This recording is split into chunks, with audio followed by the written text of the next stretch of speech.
بسم اللہ الرحمن الرحیم۔ السلام علیکم، ہمارے چینل میں خوش آمدید۔ رات کے 10 بج رہے تھے۔ گہرا اندھیرا چھا گیا تھا۔ ہر کوئی اپنے گھر میں موجود تھا۔ ہر گاؤں میں تو ویسے بھی 10 بجنے کا مطلب ہوتا تھا آدھی رات گزر گئی ہے۔ وہ بھی اس وقت اپنے بستر پر نیم دراز تھی اور سونے کی کوشش کر رہی تھی۔ اس کی ماں کی رونے کی آواز اسے برابر آ رہی تھی، لیکن وہ کیا کر سکتی تھی؟ یہ تو اب اس کی زندگی کا رونا تھا۔ وہ کچھ بھی نہیں کر سکتی تھی، بس خاموشی سے چپ چاپ اپنی ماں کی سسکیاں سن رہی تھی۔ وہ لاتعداد بار انہیں دلاسا دے چکی تھی، لیکن وہ خود بھی جانتی تھی کہ یہ دلاسے، یہ حوصلے، یہ تسلیاں کسی بھی کام کی نہیں ہیں۔ امی، خدا کے لیے بس کر جائیں، اب اور کتنا روئیں گی؟ یہ تو روز کا رونا ہے، آخر آپ کے آنسو خشک کیوں نہیں ہو جاتے؟ وہ چاروں ناچار بستر سے اٹھ کر اپنی ماں کے پاس آئی تھی اور ان کے آنسو صاف کیے تھے۔ مجھے نہیں پتا، لیکن میرا دل آج کسی انہونی کے تحت بہت زیادہ گھبرایا ہوا ہے، اور اسی گھبراہٹ کے باعث آنسو میری آنکھوں سے نکل رہے ہیں۔ اس کی ماں نے اسے اپنی آغوش میں بھر لیا۔ کچھ نہیں ہوتا امی، سب ٹھیک ہو جائے گا، کبھی نہ کبھی تو ہم بھی دل سے مسکرائیں گے۔ 18 سالہ ہانیہ نے اپنی آنکھوں میں امڑتے آنسوؤں کو روکنے کی کوشش کرتے ہوئے اپنی ماں کی طرف دیکھ کر مسکرا کر کہا تھا۔ اسی دوران دروازے پر زور زور سے دستک ہوئی تھی۔ وہ دونوں ڈر گئی تھی۔ اس وقت کون ہو سکتا ہے؟ ہانیہ نے اٹھ کر دروازہ کھولا تھا اور دوسرے ہی لمحے وہ بھاگ کر اپنی ماں کے پاس آ گئی تھی۔ کیا ہوا؟ دروازے پر کون ہے؟ اور تم اتنی حواس باختہ کیوں لگ رہی ہو؟ اس کی والدہ بھی اب اٹھ کھڑی ہوئی تھیں۔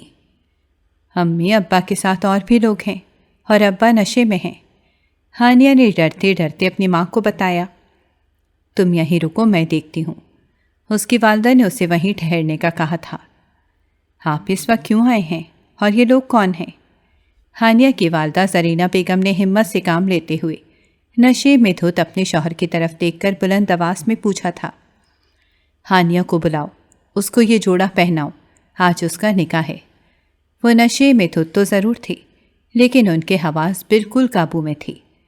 ان کی بات سنتے ہی ہانیہ کی والدہ پر تو جیسے سکتہ ہی طاری ہو گیا۔ کیا کہہ رہے ہیں آپ؟ ہانیہ بھی بچی ہے اور ابھی اس کی شادی؟ آپ اس وقت اپنے حواسوں میں نہیں ہیں۔ آپ ان لوگوں کو گھر کیوں لائے ہیں؟ اب زرینہ بیگم بھی خوفزدہ تھیں۔ بھابھی، یہ جوئے میں پیسے ہار گئے ہیں، رقم تو ان کے پاس ہے نہیں۔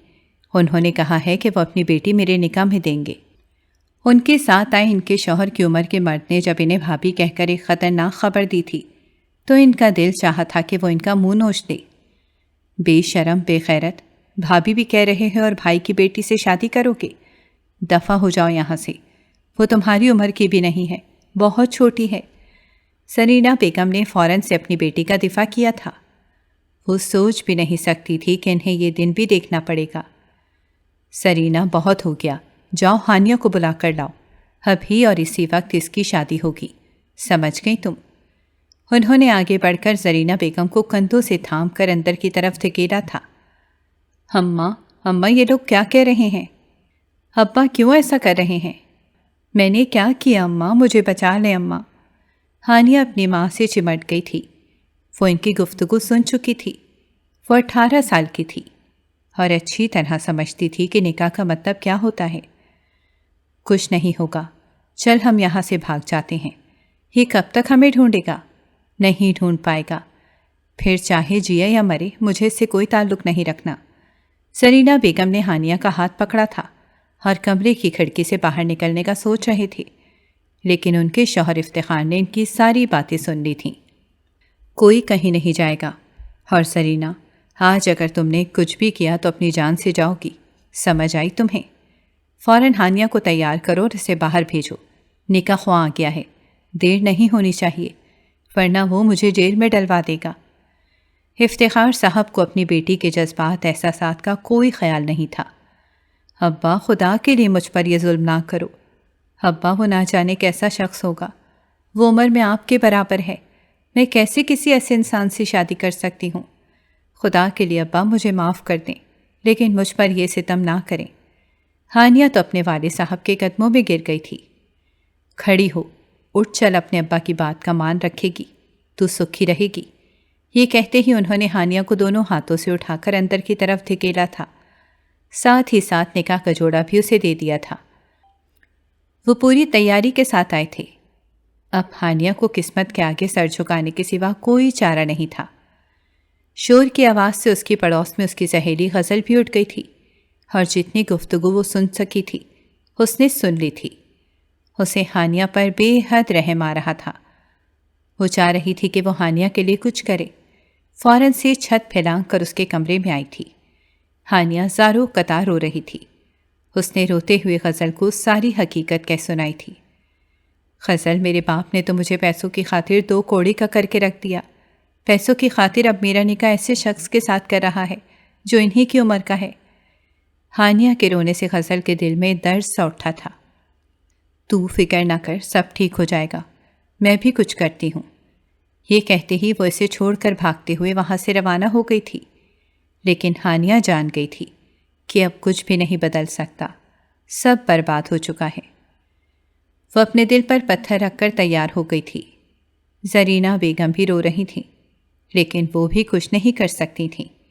ان کے والد صاحب نے اپنے ہاتھ میں ہتھیار تھاما ہوا تھا۔ ہانیہ نے اپنی ماں کو قسم دی تھی کہ وہ کچھ بھی نہیں بولے گی۔ دنیا میں ایک واحد رشتہ آپ کی صورت ہی میرے پاس موجود ہے۔ آپ کو کچھ ہو گیا تو میں بھی مر جاؤں گی اماں، اسی لیے آپ کچھ بھی مت بولیے گا۔ یہ میری قسمت ہے اور میں نے اسے قبول کر لیا ہے۔ شاید میری زندگی میں یہی سب کچھ لکھا ہوا ہے۔ ہانیہ اپنی ماں سے لپٹ کر زاروں قطار رو رہی تھی، یہاں تک کہ اس گھر کے در و دیوار ہل گئے تھے۔ لیکن اگر نہیں پگھلا تھا تو افتخار کا دل نہیں پگھلا تھا۔ وہ اپنی سگی اولاد کو جوئے میں ہارنے کے باعث پیسے نہ ہونے کی وجہ سے اپنی بیٹی کو ہی پیسوں کے عوض اپنے ہم عمر شخص کے نکاح میں دے رہا تھا۔ اس سے بڑی ذلت ہانیہ کے لیے اور کیا ہو سکتی تھی؟ افتخار صاحب نے آگے بڑھ کر اس کا ہاتھ پکڑا تھا اور تقریباً کھینچتے ہوئے اسے صحن میں لے آئے تھے۔ اس نے گھونگھٹ کیا ہوا تھا، اس کا ذہن سن ہو رہا تھا۔ کچھ ہی لمحوں میں وہ کسی اور کی ہو جائے گی، یہ سوچ کر ہی اس کے ذہن نے کام کرنا چھوڑ دیا تھا۔ ذہن معاف ہو گیا تھا اور جسم بالکل سن۔ کیا ہو رہا تھا، کیا چل رہا تھا، اسے کچھ پتہ نہیں چل رہا تھا، کچھ سنائی نہیں دے رہا تھا۔ وہ بس ایک زندہ لاش کی طرح اپنے باپ کے کہنے کے مطابق وہاں بیٹھ گئی تھی۔ ہانیہ بنت افتخار، کیا آپ کو حق مہر 1000 روپے کے عوض یہ نکاح قبول ہے؟ وہ یک ٹک نگاہوں سے مولوی صاحب کو دیکھے گئی۔ اسے نہیں پتا تھا کہ اسے کیا کہنا ہے۔ اس سے پہلے کہ اس کے والد صاحب سے زبردستی سے قبول ہی کہلواتے، ایک گرجدار آواز آئی تھی اور سب لوگ وہیں ٹھہر گئے تھے۔ رک جائیں مولوی صاحب، یہ نکاح نہیں ہو سکتا۔ ہانیہ نے آواز کے تعاقب میں دیکھا تھا اور وہیں جم گئی تھی۔ سامنے موجود شخصیت کو دیکھ کر اس کے خوف میں کئی گنا اضافہ ہوا تھا۔ کیوں بھائی، کیوں نہیں ہو سکتا؟ یہ میری بیٹی ہے اور اس پر میرا حق ہے، میں جو چاہے کروں، آپ کون ہوتے ہیں بیچ میں آنے والے؟ افتخار نے آگے بڑھ کر شاہ زین کو للکارا تھا۔ کتنے پیسے ہارے ہیں آپ بتائیں، مجھے ابھی چیک بنا کر دیتا ہوں، خدا کے لیے یہ ظلم مت کریں۔ شاہ زین نے مصلحت پسندی سے کام لیتے ہوئے افتخار کو راہ سجائی تھی۔ پیسے کا نام سنتے ہی ان کی آنکھوں میں لالچ صاف نظر آ رہی تھی۔ کتنے پیسے دو گے تم مجھے؟ جتنے بھی آپ کہیں گے، لیکن یہ نکاح نہیں ہو سکتا۔ آپ سن رہے ہیں نا میں کیا کہہ رہا ہوں؟ شاہ زین کے 2 ٹوک الفاظوں پر افتخار صاحب نے فوراً سے مولوی صاحب کو روکنے کا کہہ دیا تھا۔ مجھے چاہیے پورے 20 لاکھ روپے ہیں، تمہارے پاس اتنے ہیں؟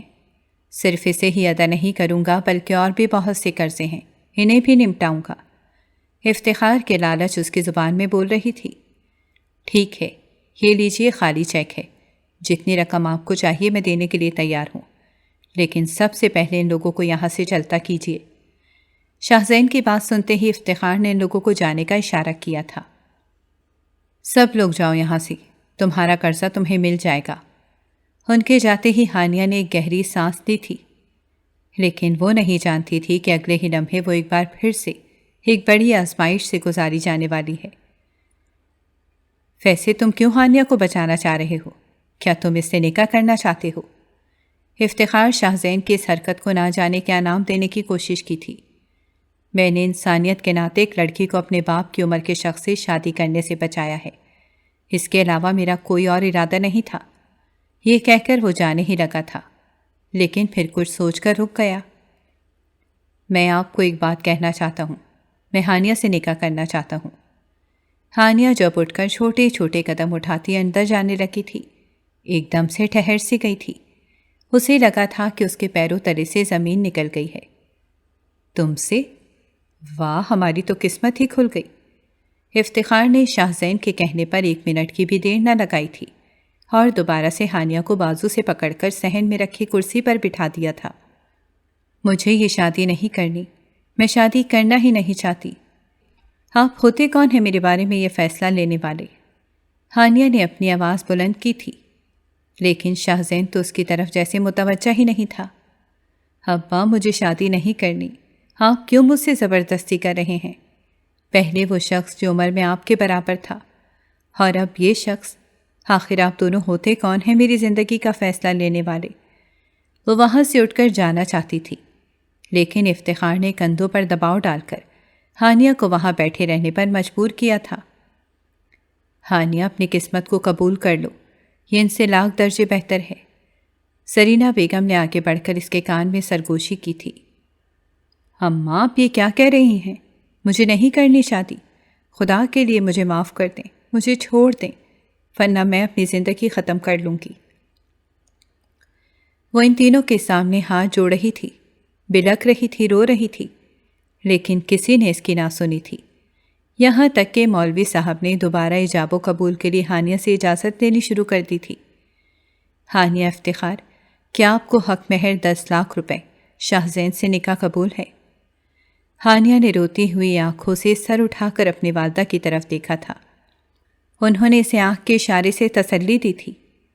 پھر اس نے افتخار کی طرف دیکھا تھا، جس کی آنکھوں میں لالچ اچھلتی کودتی باقاعدہ طور پر نظر آ رہی تھی، اور پھر آخر میں اس نے لرزتی پلکوں کے ساتھ شاہ زین کی طرف دیکھا تھا۔ وہ سپاٹ چہرہ بنائے اس کے جواب کا منتظر تھا۔ اس کے چہرے پر سنجیدگی چھائی ہوئی تھی۔ قبول ہے، کانپتی ہوئی آواز میں کہہ کر اس نے اپنا سر جھکا لیا تھا۔ نکاح ہو گیا تھا۔ ہانیہ کے رونے میں اضافہ ہو گیا تھا۔ وہ منہ پر ہاتھ رکھ کر روتی ہوئی اندر کی طرف چلی گئی تھی۔ شاہ زین کے چہرے پر کوئی تاثرات بھی موجود نہیں تھے۔ انہیں گاڑی میں لے کر حویلی پہنچو، اپنے ملازم سے کہہ کر وہ خود وہاں سے لمبے لمبے قدم اٹھاتا ہوا چلا گیا تھا۔ نکاح سے 1 مہینے پہلے۔ غزل، کہاں جا رہی ہو؟ آج تو بڑی تیار ہوئی ہو، بہت پیاری بھی لگ رہی ہو، کہاں کی تیاری ہے؟ ہانیہ جو صحن میں کتاب لے کر گھوم رہی تھی کہ کل اس کا امتحان تھا، غزل کو گھر میں داخل ہوتے ہی دیکھ کر پوچھنے لگی، ارے تمہیں پتہ ہے نا میں حویلی میں کام کرتی ہوں، آج وہاں چھوٹی بی بی کی شادی ہے، تو ہم سب کو وہاں جلدی پہنچ کر سارے کام نمٹانے ہیں۔ غزل نے اپنی چوڑیوں کو ٹھیک کرتے ہوئے اسے دیکھ کر کہا تھا، میرا بڑا دل ہے حویلی کی شادی دیکھنے کا، مجھے بھی لے جاؤ نا غزل۔ ہانیہ نے اپنی کتاب بند کر دی تھی اور اس کی منتیں کرنے لگی تھی۔ میں دیکھنا چاہتی ہوں حویلی کیسی ہوتی ہے، اس میں رہنے والے لوگ کیسے ہوتے ہیں۔ ویسے بھی تم کہہ دینا یہ میرے ساتھ یہاں مدد کروانے آئی ہے، کوئی بھی تمہیں کچھ بھی نہیں کہے گا۔ کیا خیال ہے؟ اچھا آئیڈیا ہے نا؟ اس نے غزل کے کندھے پر سر رکھتے ہوئے خود ہی آئیڈیا بھی دے دیا تھا۔ میری پیاری سکھی سہیلی، اگر تمہارا دل ہے تو میں ضرور لے جاؤں گی، لیکن وہ کیا ہے نا، آج کل حویلی میں شاہ زین صاحب آئے ہوئے ہیں، وہ بہت زیادہ سخت ہیں، یہاں تک کہ ملازموں پر بھی نظر رکھتے ہیں، بس وہ نہ دیکھ لیں، پھر خیر ہے، کوئی تمہیں کچھ نہیں کہے گا۔ غزل نے اسے حقیقت بتانے کی کوشش کی۔ ارے ان کی بہن کی شادی ہے، انہیں تھوڑی کچھ پتہ چلے گا کون آیا کون نہیں، ویسے بھی ان کے پاس اتنے کام ہوں گے، تم مجھے لے جاؤ نا پلیز، ویسے بھی میں کہاں جاتی ہوں، گھر میں ہی بیٹھی رہتی ہوں، میں امی سے بھی اجازت لے لوں گی، پھر ہم دونوں چلتے ہیں، اور میں صرف کہہ نہیں رہی بلکہ تمہارے ساتھ وہاں کام بھی کراؤں گی، ٹھیک ہے؟ ہانیہ کی خوشی دیدنی تھی، وہ فوراً سے تیار ہو گئی تھی، اپنا اچھا سا سوٹ نکالا تھا، گلابی رنگ کی شلوار قمیض کے ساتھ سفید دوپٹہ پہنے وہ پری لگ رہی تھی۔ غزل نے بے اختیار اس کی نظر اتاری تھی۔ کہیں سے نہیں لگ رہی کہ تم میرے ساتھ وہاں حویلی میں کام کروانے جا رہی ہو۔ ایسا لگ رہا ہے جیسے تم دلہن کی چھوٹی بہن ہو۔ اچھا بس بس، اب زیادہ تعریفیں نہ کرو اور مجھے آسمان میں مت اڑاؤ، ورنہ میں گروں گی تو بہت بری چوٹ لگ جائے گی۔ کہتے ساتھ ہی ہانیہ مسکرا کر غزل کے ساتھ حویلی روانہ ہو گئی تھی۔ حویلی کو بہت خوبصورتی سے سجایا گیا تھا۔ ہانیہ تو ٹھٹک کر حویلی کی خوبصورتی دیکھ کر رہ گئی تھی۔ اتنی بڑی حویلی، بہت خوبصورت ہے یہ تو۔ اس کی آنکھیں کھلی کی کھلی رہ گئی تھیں، یہاں تک کہ اس کا منہ بھی کھلا رہ گیا تھا۔ اچھا اب اپنا منہ تو بند کرو، حیرت کے مارے کھلا رہ گیا ہے، کہیں مکھی ہی نہ چلی جائے۔ غزل نے اسے کوہنی مار کر منہ بند کرنے کا کہا۔ وہ جھینپ کر ہنستی تھی۔ غزل جلدی اندر آ جاؤ، بہت کام باقی ہے۔ یہ غزل کی امی تھیں جو اسے آوازیں لگا رہی تھیں۔ جی امی میں بھی آئی۔ ہانیہ تم ایک کام کرو، تم حویلی کے اندر جاؤ، دیکھو کوئی کام ہے تو اسے نمٹاؤ، میں بھی لان کے انتظامات دیکھ کر آتی ہوں۔ غزل کے کہنے پر ہانیہ حویلی کے اندر چلی آئی تھی، لیکن وہ قدم پا قدم حیرانی کے سمندر میں غوطہ زن تھی۔ اس نے اتنی بڑی حویلی نہیں دیکھی تھی، اور اندر جاتے ہی اسے کسی محل کا گمان ہو رہا تھا۔ ہے لڑکی، تم کون ہو؟ ادھر آؤ ذرا، یہ تھال اوپر کمرے میں پہنچا کر آؤ، یہاں سامنے پڑے رہیں گے تو نظر لگ جائے گی کہ اتنا سامان دیا ہے۔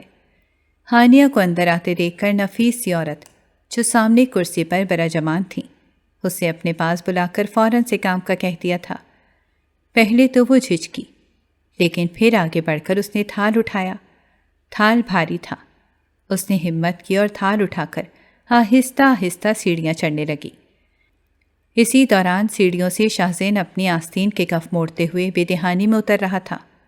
سامنے سے چڑھتی ہانیہ کو نہ دیکھ سکا تھا اور ایک دم سے اسے ٹکرا گیا تھا۔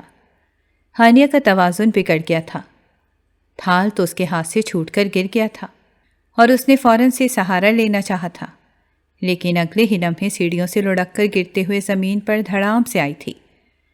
درد کی ایک لہر اس کے پورے جسم میں دوڑ گئی تھی۔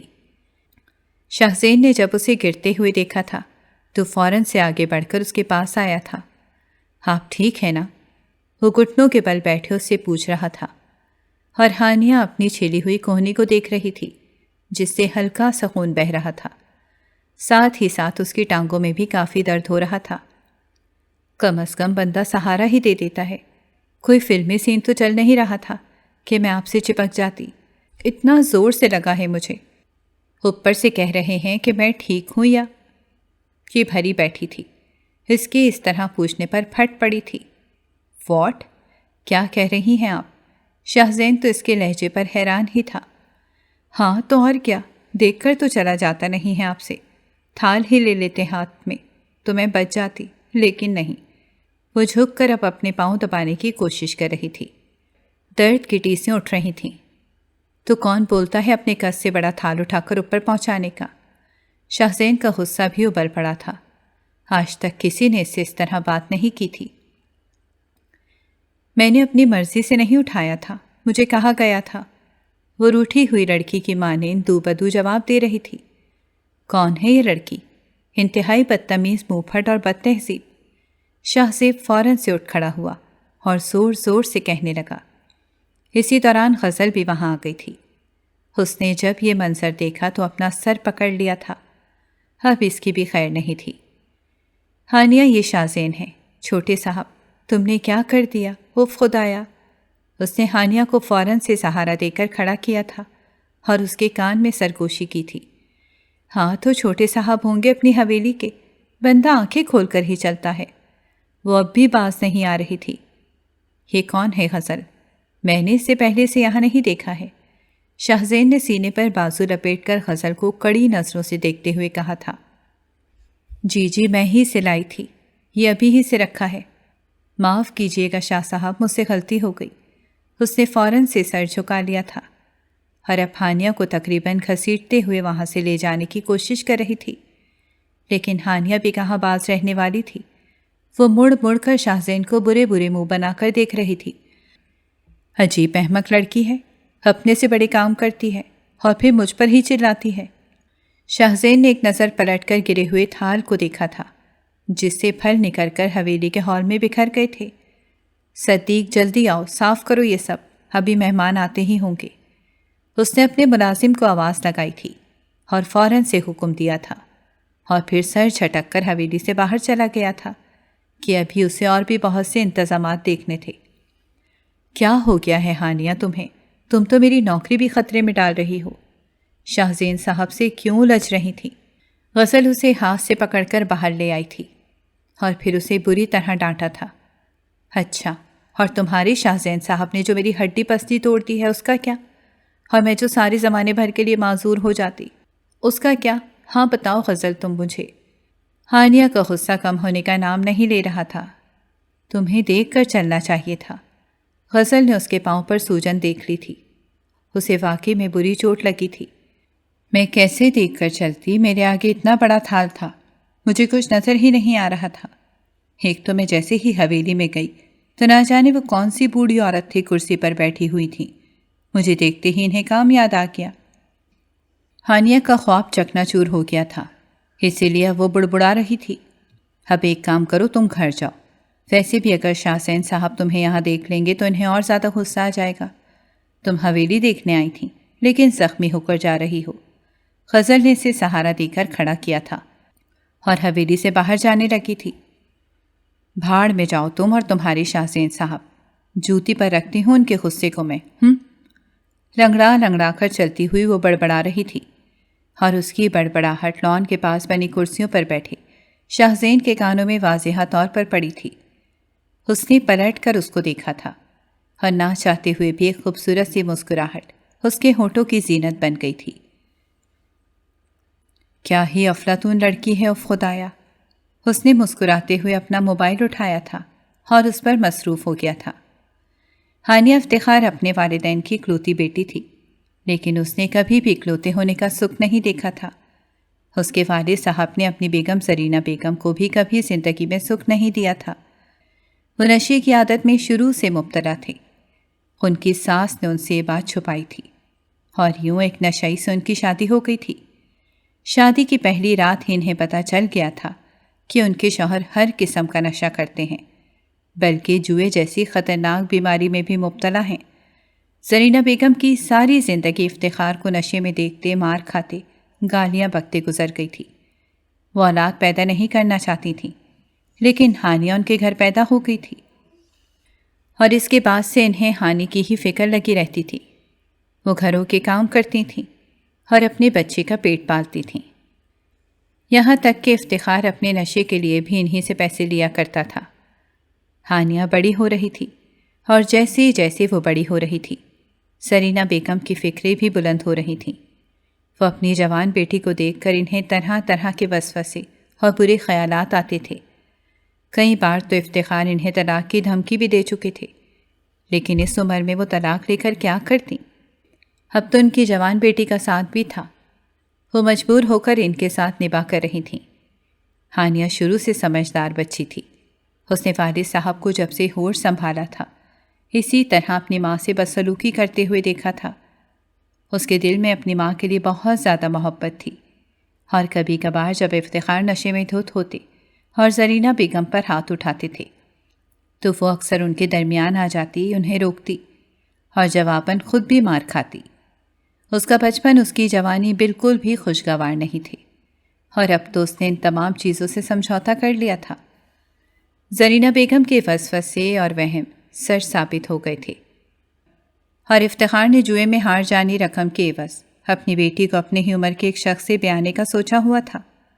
نہ صرف سوچا تھا بلکہ عمل کرنے کی غرض سے نکاح خواہ بھی ساتھ لے آئے تھے۔ ہانیہ نے ان کی منتیں کی تھیں، ان کے پیر پڑ گئی تھی کہ وہ ان کے ساتھ ایسا نہ کریں، لیکن ان کی آنکھوں پر تو دولت کی لالچ کی ایسی پٹی بن گئی تھی کہ انہیں اپنی سگی بیٹی بھی نظر نہیں آ رہی تھی، جو جوانی کی دہلیز پر قدم رکھ چکی تھی۔ ہانیہ کی دوستی اپنی پڑوسن غزل سے تھی۔ وہ حویلی میں کام کرتی تھی اور اپنی والدہ کے ساتھ حویلی کے باورچی خانے کے انتظامات کو دیکھا کرتی تھی۔ اس نے جب ہانیہ کی روتی بلکتی آواز سنی تھی تو فوراً سے حویلی میں شاہ زین کے پاس آئی تھی اور اس سے منتیں کی تھیں کہ وہ ہانیہ کو رقم ادا کر کے بچا لے۔ شاہزین نے جب یہ سنا تھا تو فوراً سے غزل کے ساتھ ہانیہ کے گھر میں قدم رکھا تھا اور یہ نکاح روک دیا تھا، لیکن اگلے ہی لمحے اس نے ایک ایسی پیشکش لی تھی جسے سنتے ہی ہانیہ کو اس سے نفرت سی محسوس ہوئی تھی۔ اس نے افتخار سے کہا تھا کہ وہ ہانیہ سے نکاح کرنے کے لیے تیار ہے، اور افتخار تو ٹھہرے لالچ کے اندھے، اور انہوں نے فوراً سے اپنی بیٹی کو ایک 35 سالہ شخص سے شادی کرانے کی حامی بھر لی، اور یوں ہانیہ شاہزین کے نکاح میں آ گئی۔ شاہزین حویلی کا اکلوتا سپوت تھا، اس کی ایک ہی بہن تھی، اور حویلی کے سارے انتظامات اسی کے ہاتھ میں تھے۔ وہ بیرون ملک سے تعلیم حاصل کر کے واپس لوٹا تھا۔ وہ حد درجہ سنجیدہ دکھائی دیتا، یہاں تک کہ حویلی تو حویلی، گاؤں والے بھی اس کی شخصیت کے روب و دبدبے سے ڈرتے تھے، کیونکہ کسی کی جرأت نہ ہوتی کہ وہ شاہزین کو آنکھ اٹھا کر دیکھ سکے اور اس سے بات کر سکیں۔ اس کا یہی انداز اسے دوسروں سے ممتاز بناتا تھا۔ غزل نے جب آ کر اسے ہانیہ کے بارے میں بتایا تھا، تب اسے اندازہ ہو گیا تھا کہ ہانیہ کو اس کی مدد کی ضرورت ہے۔ وہ افتخار کو رقم دے کر معاملہ ختم کرنا چاہتا تھا، لیکن اگلے ہی لمحے اس نے ہانیہ سے نکاح کا اعلان کر کے ہانیہ کے پیروں تلے سے زمین ہی کھینچ لی تھی۔ نکاح کے بعد اس نے ہانیہ کو حویلی لانے کا حکم دیا تھا اور خود اکیلے ہی حویلی روانہ ہو گیا تھا۔ وہ گاڑی میں حویلی لائی جا چکی تھی۔ پوری حویلی میں شور سا مچ گیا تھا۔ اسے اس کے کمرے میں پہنچا دیا گیا۔ ہانیہ ایک دم سے جیسے ہوش میں آ گئی تھی۔ اس نے اندر داخل ہوتے ہی دروازہ بند کر دیا اور ضبط کے سارے بندھن ٹوٹ سے گئے۔ خوف سے اس کا جسم کانپ رہا تھا۔ شاہزین کیا چاہتا تھا وہ جان نہیں سکی تھی۔ غزل کی بتائی گئی باتوں کے مطابق تو وہ بہت اکھڑ مزاج شخص تھا جس کی کسی سے نہ بنتی تھی۔ وہ اب اسی شخص کی بیوی بن گئی تھی۔ اس نے اس پر احسان کیا تھا، اور اب نہ جانے اس کا کیا رویہ ہوگا، وہ اس کے ساتھ کیا سلوک کرے گا۔ اسے اپنے ابا سے نفرت محسوس ہو رہی تھی۔ وہ باپ کے نام پر ایک بہت بڑا دھبا تھے، انہی کی وجہ سے اسے یہ دن دیکھنا پڑا تھا۔ اس نے اپنا دوپٹہ اتار پھینکا تھا۔ یا اللہ یہ کیا ہو گیا، میں کیا کروں گی، کیسے گزارا کروں گی؟ وہ بلک بلک کر رو رہی تھی۔ اس کے سارے خواب، سارے ارمان مٹی میں مل گئے تھے۔ وہ کافی دیر تک وہیں بیٹھی روتی رہی تھی۔ اس کی ہچکیاں بن گئی تھیں۔ اسی دوران اسے کمرے کے باہر آہٹ کا احساس ہوا تھا۔ لاک گھمانے کی آواز آ رہی تھی، لیکن اندر سے بند ہونے کی وجہ سے دروازہ نہیں کھل رہا تھا۔ دروازہ کھولو ہانیہ، یہ آواز شاہزین کی تھی۔ ہانیہ کا دل زور سے دھڑکا تھا۔ شاہزین نے کہنے کے ساتھ ساتھ زور سے دستک بھی دی تھی۔ ہانیہ تم سن رہی ہو نا، دروازہ کھولو۔ شاہزین کے لہجے میں سختی تھی، فکر مندی بھی تھی، لیکن وہ چھپی ہوئی تھی۔ میں دروازہ نہیں کھولوں گی، میں مر جاؤں گی۔ وہ ڈپریشن کی آخری حد تک پہنچ چکی تھی۔ اس نے چلا کر شاہزین سے کہا تھا، ہانیہ تم دروازہ کھولو ورنہ میں اسے توڑ دوں گا۔ شاہزین نے غصے سے چلا کر کہتے ہی دروازے پر زور زور سے ٹھوکریں مارنا شروع کر دی تھیں۔ شور سن کر سب وہاں جمع ہو گئے تھے۔ شاہزین کے لیے یہ اب ناقابل برداشت تھا۔ تماشا مت کرو، دروازہ کھولو، تمہیں اپنی والدہ کی قسم ہے، تم کچھ بھی غلط نہیں کرو گی۔ وہ اب حواس باختہ بھی لگ رہا تھا۔ ہانیہ وہیں اپنی جگہ جیسے جم سی گئی تھی۔ ایسا لگ رہا تھا کہ باہر جو کچھ بھی کہا جا رہا ہے وہ اسے سنائی نہیں دے رہا۔ اسی دوران ملازم بھاگتا وہاں آیا تھا اور شاہزین کے ہاتھ میں اس کمرے کی ڈپلیکیٹ چابی تھمائی تھی۔ شاہزین نے فوراً سے وہ چابی لاک میں گھمائی تھی اور دروازہ کھول لیا تھا۔ وہ دوڑتا ہوا اندر گیا تھا اور دروازہ بند کر دیا تھا۔ سامنے کا منظر دیکھ کر اس کے پیروں تلے سے زمین نکل گئی تھی۔ ہانیہ اپنے گلے میں دوپٹے کا پھندا دیے ہوئے تھی اور مرنے کا سوچ رہی تھی۔ یہ سارے تماشے تمہیں میرے کمرے میں ہی لگانے تھے۔ اگر اتنا ہی مرنے کا شوق تھا تو اپنے گھر میں یہ شوق پورا کرتی، یہاں کر میری بدنامی کیوں کرنا چاہتی ہو؟ وہ وہیں کھڑا رہ گیا تھا اور پھٹکارتے ہوئے اسے سخت سوچ سنا رہا تھا۔ اگر میری زندگی کا اتنا ہی خیال ہے تو پھر آپ نے مجھ سے شادی ہی کیوں کی؟ وہ بھی باز آنے والی نہیں تھی۔ حالات نے اسے اتنا زیادہ تلخ کر دیا تھا کہ وہ اپنی ساری تلخی وہ چیخ چیخ کر شاہزین کے سامنے نکال رہی تھی۔ مجھے بہت شوق ہو رہا تھا تم سے شادی کرنے کو، اس لیے کر لی۔ سن لیا جواب، ٹھنڈ پڑ گئی سینے میں۔ تو اب یہ سارے ڈرامے بند کرو، میں بہت زیادہ تھک گیا ہوں، میں سونا چاہتا ہوں۔ یہ کہہ کر اس نے کمرے کی لائٹ بجھا دی تھی اور جا کر بیڈ پر سو گیا تھا۔ ہانیہ ایک بار پھر سے رونے لگی تھی۔ وہ جہاں کھڑی تھی وہیں گھٹنوں کے بل بیٹھ کر ایک بار پھر سے آنسو بہا رہی تھی۔ اب کیا میں اس شخص کے ساتھ رہوں گی جو مجھے شروع سے ہی ناپسند کرتا ہے اور جس کی شہرت کے چرچے میں نے سن رکھے ہیں؟ میری زندگی میں اتنے برے دن بھی آنے تھے کیا؟ وہ خود ہی اپنے ذہن میں سوچوں کے انبار لگائے ہوئے تھی، یہاں تک کہ ساری رات رو رو کر گزارتے ہوئے صبح اس کی آنکھ لگ گئی تھی۔ شور سے اس کی آنکھ کھلی۔ اس نے دیکھا کہ شاہزین کمرے میں تیار ہو کر کہیں جانے کی تیاری کر رہا تھا۔ مندی مندی نگاہوں سے اس نے گھڑی کی طرف دیکھا تھا۔ صبح کے 9 بج رہے تھے۔ وہ فوراً سے کھڑی ہوئی تھی۔ رات والے لباس ابھی تک پہنا ہوا تھا۔ وہ زمین پر ہی آڑی ترچھی ہو کر سو گئی تھی۔ اپنے آپ کو اس طرح دیکھا تھا تو عجیب سی شرم آئی تھی۔ فوراً سے اٹھ کر واش روم کی طرف چلی آئی تھی۔ شاہزین نے اسے کچھ بھی نہیں کہا تھا، اس کی طرف دیکھا بھی نہیں تھا اور باہر کی طرف قدم رکھ دیے تھے۔ وہ نہا دھو کر باہر آئی تو ڈریسنگ ٹیبل پر ایک چٹ پڑی ہوئی تھی جس میں لکھا تھا، تمہارے رات والے تماشے کی وجہ سے میرا دماغ ابھی تک خراب ہے۔ خیر تم ناشتہ گھر والوں کے ساتھ کر لینا، وہ تمہارا انتظار کر رہے ہوں گے، اور خدا کا واسطہ ہے آج کوئی بھی تماشا کھڑا مت کرنا۔ یہ تحریر پڑھتے ہی اس نے کاغذ کو گول مول کر کے کوڑے دان کی نظر کر دیا تھا۔ ایک تو اس سے زبردستی شادی کی تھی، اوپر سے حکم پر حکم دے رہا تھا۔ وہ خود کو کیا سمجھ رہا تھا؟ ہانیہ کا دل چاہ رہا تھا کہ وہ اسے کچا چبا جائے، لیکن اس کی یہ حسرت ہی رہ جانی تھی۔ ناشتہ کرنے کے بعد وہ بالکل خاموش رہی تھی، اس لیے حویلی کی چھت پر چلی آئی تھی۔ وہاں بیٹھ کر آسمان کو تک رہی تھی کہ اسے اپنے برابر میں کسی کے بیٹھنے کا احساس ہوا تھا۔ اس نے گردن موڑ کر دیکھا تھا تو وہ غزل تھی جو اسے وہاں دیکھ رہی تھی۔ اسے دیکھتے ہی ہانیہ کا صبر جواب دے گیا تھا۔ اس کے گلے لگ کر خوب روئی تھی، یہاں تک کہ غزل نے اسے خود سے الگ کیا تھا۔ تمہیں تو شکر ادا کرنا چاہیے ہانیہ، تم رو کیوں رہی ہو؟ میری سمجھ سے بالاتر ہے۔ کیا مطلب ہے تمہارا؟ مجھ پر اتنا بڑا ظلم کیا گیا ہے۔ میری شادی زبردستی مجھ سے 17 سالہ بڑے شخص سے کرا دی گئی ہے، اور تم کہہ رہی ہو کہ تم رو کیوں رہی ہو؟ اسے غزل سے بھی شکوہ ہوا تھا۔ تم یہ اس لیے کہہ رہی ہو کہ تمہیں حقیقت معلوم نہیں ہے۔ غزل نے اس پر ایک بہت بڑا انکشاف کیا تھا۔ جب تمہارے ابا تمہیں کسی اور کے ساتھ بیاہ رہے تھے تب میں بھاگ کر شاہزین سے مدد لینے آئی تھی، اور انہوں نے فوراً میری مدد کرنے کی حامی بھر لی تھی۔ جانتی ہو کیوں؟ غزل نے اس کی آنکھوں میں دیکھ کر کہا تھا۔ کیوں؟ ہانیہ دم بخود اس کی بات سن رہی تھی۔ اسی لیے کیونکہ مجھے لگتا تھا کہ شاہزین ہی وہ شخص ہیں جو اس وقت تمہاری مدد کر سکتے ہیں، اور مجھے ایسا اس لیے لگا تھا کیونکہ مجھے پوری امید تھی کہ وہ تم سے محبت کرتے ہیں، اور یہ محبت پہلی نظر کی محبت ہی ہے۔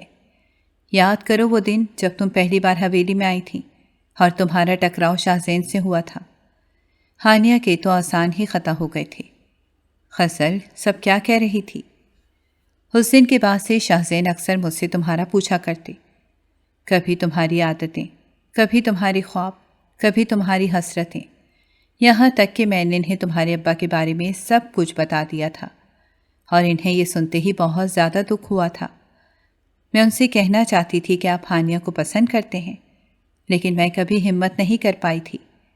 اس دن جب تمہارے ساتھ تمہارے ابا یہ سب سلوک کر رہے تھے تو مجھے صرف اور صرف شاہزین کا ہی خیال آیا تھا، کیونکہ مجھے معلوم تھا کہ وہ تم سے محبت کرتے ہیں، بس بتانا نہیں چاہتے۔ وہ ایسے ہی ہیں، کسی کو کچھ بھی نہیں بتاتے، اپنی بات اپنے تک رکھتے ہیں، اپنے دل کی بات خود سے بھی چھپا لیتے ہیں۔ غزل اور بھی بہت کچھ کہہ رہی تھی، لیکن ہانیہ کے جسم میں تو جیسے جان ہی نہیں رہی تھی۔ اس نے شاہزین کو شادی کی پہلی رات ہی کس قدر باتیں سنائی تھیں، ان کے بارے میں کتنا غلط سوچا تھا، کتنا غلط سنا تھا، اور کس قدر غلط تصور اپنے ذہن میں بٹھا لیا تھا۔ غزل کی باتیں ان تمام چیزوں کو غلط ثابت کر رہی تھیں۔ ہانیہ کی آنکھیں ایک بار پھر سے دھندلانے لگی تھیں۔ لیکن اس بار اس دھندلاہٹ کی وجہ یہ تھی کہ اس کے دل پر لگی غلط فہمی کی گرد غزل نے اپنی باتوں سے مٹا دی تھی۔ اس سے اپنے رویے پر شرمندگی ہو رہی تھی۔ شاہ زین نے اس پر کتنا بڑا احسان کیا تھا، وہ ان کی احسان مند ہونے کے بجائے الٹا ان پر ہی بھڑک رہی تھی۔ وہ ایک دم سے بے چین ہو گئی تھی۔ وہ ان لوگوں میں سے تھی جنہوں نے اپنی غلطی کا احساس ہونے کے ساتھ ہی دوسروں سے معافی مانگنے میں کوئی آر محسوس نہیں ہوتی تھی۔ وہ اپنے کمرے میں چلی آئی تھی، لیکن شاہ زین وہاں موجود نہیں تھے۔ اس نے پوری حویلی میں دیکھ لیا تھا، شاہ زین کہیں بھی نہیں تھے۔ یہاں تک کہ شام ہو چلی تھی، وہ حویلی کے لان میں آ گئی تھی۔ وہ بہت سارے آنسو بہانا چاہتی تھی، اکیلے بیٹھنا چاہتی تھی۔ جیسے ہی اس نے حویلی کے لان میں قدم رکھا تھا، اسے شاہ زین کی موجودگی کا احساس ہوا تھا۔ وہ بھاگ کر اس کے پاس آئی تھی، ایک درخت کے پاس بیٹھ کر سگریٹ سلگا رہا تھا۔ ہانیہ کو دیکھتے ہی ایک نظر اس پر ڈالی تھی اور دوسرے ہی لمحے رخ پھیر لیا تھا۔ وہ آگے آئی تھی، کافی نروس لگ رہی تھی۔ مجھے آپ سے بات کرنی ہے۔ سن رہا ہوں۔ اس نے سگریٹ کا کش لے کر دھواں فضا میں چھوڑا تھا۔ I am sorry. ہانیہ کے اس قدر اچانک اعتراف پر اس نے گردن موڑ کر اس کی طرف دیکھا تھا۔ چہرے پر چھائی سنجیدگی اور اداسی حیرانی میں بدل گئی تھی۔ یہ کب ہوا؟ اس نے دوبارہ سے سگریٹ کا کش لے کر طنز سے ہنستے ہوئے پوچھا۔ جب سے مجھے پتہ چلا ہے کہ آپ مجھ سے… میں تم سے کیا؟ وہ پورا کا پورا اس کی طرف گھوم گیا تھا۔ اس کی آنکھوں میں بے یقینی تھی۔ آپ مجھ سے محبت کرتے ہیں نا؟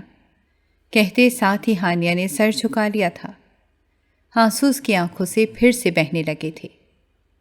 یہ بات تم سے کس نے کہی؟ اس نے سگریٹ پھینک دی تھی اور جوتے سے اسے مسل کر بجھا دیا تھا۔ غزل نے مجھے سب کچھ بتا دیا ہے۔ وہ ہنوز سر جھکائے ہوئے تھی، سر اٹھا کر اس کی آنکھوں میں دیکھنے کی ہمت ہی نہیں تھی۔ اچھا تو یہ بات ہے۔ اس نے سر اٹھا کر آسمان کی طرف دیکھا تھا۔ مجھے معاف کر دیں، مجھے آپ کا احسان مند ہونا چاہیے تھا، لیکن میں پتہ نہیں کیا کچھ بول بیٹھی۔ ہانیہ شرمندہ ہی شرمندہ تھی۔ وہ ابھی تک خاموش تھا، بس گہری نظروں سے اسے دیکھ رہا تھا۔ آپ اس کے لیے جو سزا دیں گے میں اس کے لیے تیار ہوں۔ وہ روحانسی ہو رہی تھی۔ تمہاری سزا یہ ہے کہ… وہ قدرے ٹھہر کر اس کی آنکھوں میں جھانک کر دیکھا، آگے بڑھ کر فاصلہ سمیٹا۔ تمہیں ساری زندگی میری قید بامشقت میں گزارنی ہوگی۔ اس نے جھک کر اس کے کان کے قریب سرگوشی کی تھی، کیونکہ میں تمہیں ایک لمحے کے لیے بھی خود سے دور نہیں کرنا چاہتا۔ محبت مجھ پر طاری ہو چکی ہے اور اب میں اس خوبصورت جذبے کو خود سے الگ نہیں کرنا چاہتا۔ کیا تم اس خوبصورت سفر میں میرا ساتھ دو گی؟ وہ مدھور سی آواز میں اس کے کان کے پاس سرگوشی کرتے ہوئے کہہ رہا تھا۔ ہانیہ کو اس کی سانسیں اپنی گردن پر محسوس ہو رہی تھیں۔ جی، میں آپ کا ساتھ دوں گی، زندگی بھر کے لیے۔ ہانیہ نے اس کی بات کے جواب میں شرماتے ہوئے کہہ کر آنکھیں بند کر لی تھیں۔ پکا نا؟ پھر تو کوئی تماشا نہیں کھڑا کرو گی؟ کمرے میں بند تو نہیں ہو جاؤ گی نا؟ اب وہ اسے چھیڑ رہا تھا۔ ہانیہ نے مسکرا کر اس کی طرف دیکھا تھا، لیکن اس کی نظروں کی تاب نہ لاتے ہوئے دوبارہ سے اپنی پلکیں جھکاتی تھیں۔ وہ دونوں بیک وقت ہنسے تھے، مسکرائے تھے، اور ان کے مسکرانے پر کائنات بھی مسکرائی تھی۔ شاہ زین نے اس کا ہاتھ تھاما تھا اور ایک جھٹکے سے اسے خود میں سمو لیا تھا۔ اس کے سینے پر سر رکھ کر اپنا ہر غم ہر خوف جیسے بھول سی گئی تھی۔ شاہ زین نے اس کے گرد باہوں کا گھیرا تنگ کیا تھا۔ میں تمہارے ہر خواب، ہر حسرت، ہر خواہش، ہر امید کو پورا کروں گا اور تمہاری زندگی کو خوشیوں سے بھر دوں گا، ساری محرومیوں کو ختم کر دوں گا۔ یہ میرا وعدہ ہے تم سے۔ اس نے اس کا چہرہ ہاتھوں میں بھر کر ماتھے پر محبت سے بوسہ دیا تھا۔ محبت کے موسم نے ان دونوں کے دل پر دستک دی تھی اور ان دونوں نے اس کی دستک پر لبیک کہہ کر اپنی نئی زندگی کی شروعات کی تھی۔ اگر آپ کو ہماری کہانیاں پسند آ رہی ہیں تو ہماری چینل کو سبسکرائب کریں اور بیل آئیکن کو پریس کرنا مت بھولیے گا تاکہ ہماری ہر کہانی آپ تک بر وقت پہنچے، اور کامنٹ باکس میں اپنی رائے کا اظہار کرنا مت بھولیے گا۔